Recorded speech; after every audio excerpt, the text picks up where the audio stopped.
待機画面や MV で使えるループモーションの作り方。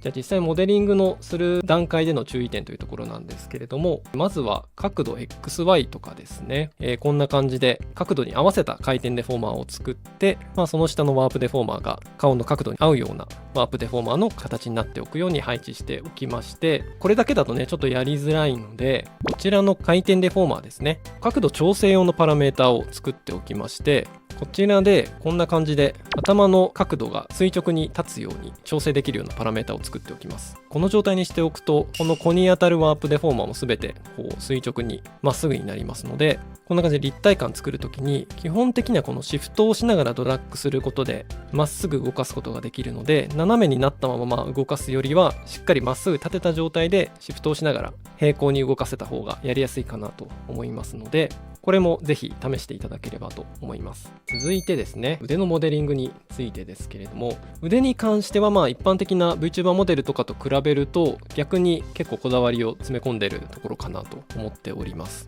今ね、自分のこの手の動きが映ってるかなと思うんですけれども、皆さんもご自身のね手で試していただければと思うんですけれども、この指の第1第2関節だけを曲げるって結構難しくて、第1第2関節って絶対連動して動いちゃうと思うんですけど、第3関節、一番根元の関節だけはここだけ曲げるって結構やりやすいと思うんですよね。なので基本的には第3関節と第1第2関節が分けてあれば自然な動きはできるのかなっていうところですね。で、開いた手を握る動きで言うと、根元から曲げてちょっと遅れて先端の動き、第1第2関節が曲げるっていう感じで、根元から先端にかけてずらして動かすとちょっと滑らかな動きになるかなっていう感じですね。開く動きも根元の関節を先に立ち上げてから先端が開くみたいな感じでやると滑らかな動きになるというイメージですね。っていう感じでちょっとね、自分の手で動かしながら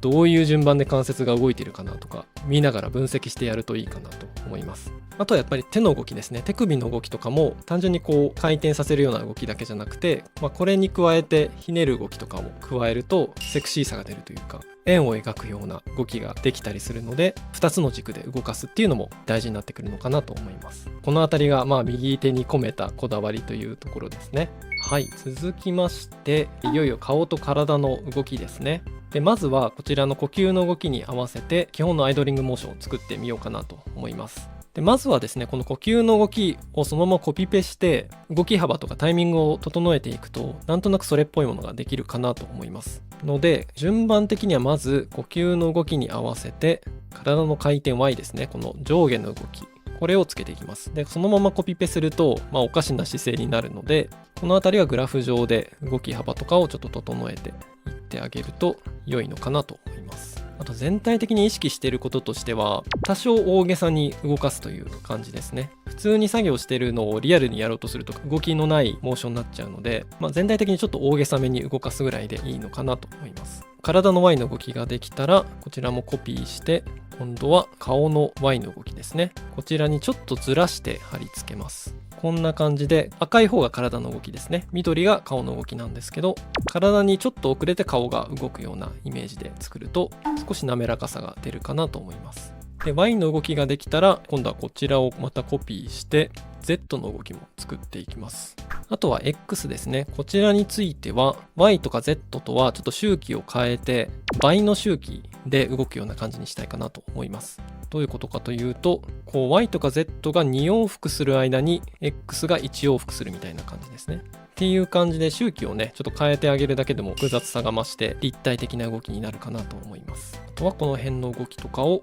コピーして顔の方にも貼り付けていくという感じですね。でそれぞれ体の Z と顔の Z とかが連動しつつちょっとずれて顔の方が動くようなイメージで作ってあげるとしなやかな動きができるかなと思います。動きの作り方の流れとしてはだいたいいつもこんな感じかなと思います。これだけだとね、ずっと一定の動きで動いてるような感じでちょっと機械的に見えちゃうかなと思うので、ここからメリハリをつけていくという感じですね。動きの緩急をつけるっていうようなイメージですね。で特にやっぱりライブ 2D こういう感じで何にも考えずにただキーを上がって下がってっていう感じで打っていくと、どうしてもゆったりずっと同じスピードで動いている感じになりやすいので、印象付けたい動きっていうのは特にある程度素早く動かすっていう意識も大事かなと思います。あとはポイントとしてはメリハリをつけるのも大事なんですけれども、これが極端になるとですね、急に動き出して急に止まるみたいな感じにもなりがちなので、それもね注意が必要かなと思います。体の方が分かりやすいかな。どうしてもこうピタッとこう不自然に止まるような動きだったりとか、不自然に動き出すような動きだったりとかがあると、ちょっとぶつかってるようなガクンと感が出たりしちゃうので、これもちょっとねならないように気をつけたいポイントかなと思います。で今回みたいにこのアイドリングでこうゆったり動くような動きだと、そんなに反動をつけて動くような感じでもないので、そんなに使わないんですけど、例えばこのカメラ目線になるところですね、最初にちょっとハッと動くような動きがあるんですけど、ここはちょっと反動を最初に入れたりしております。体の回転 Y ですね、こんな感じで一瞬沈み込んでから伸び上がるみたいな。顔の Y もそうなんですけど、ちょっと沈んでから伸び上がるってやると勢いのあるような動きになるので、これちょっと勢いをつけたいような動きの時は反動の動きみたいなのをつけるといいかなと思います。この辺りを意識すれば基本的にはどの動きもいい感じにできるんじゃないかなと思います。で視線の向きを変える時のコツとしては、まずは顔とか体の動きよりは目玉の動きですね、この視線の動きを先に変えると。なのでこの辺で視線をこちらに向けて、視線を向けてからちょっと遅れて顔の向きを変えるっていうようなイメージですね。でさらに遅れて体の向きもこちらを向けると。順番としては目の向きを変えてから顔の向きを変えて体の向きを変えるみたいな順番になるかなと思います。っていう感じで動かすと、よりこう視線に合わせて顔とか体を向けている感じが自然に出やすいかなと思います。であとはそうですね、瞬きのタイミングとかも重要かなと思うんですけど、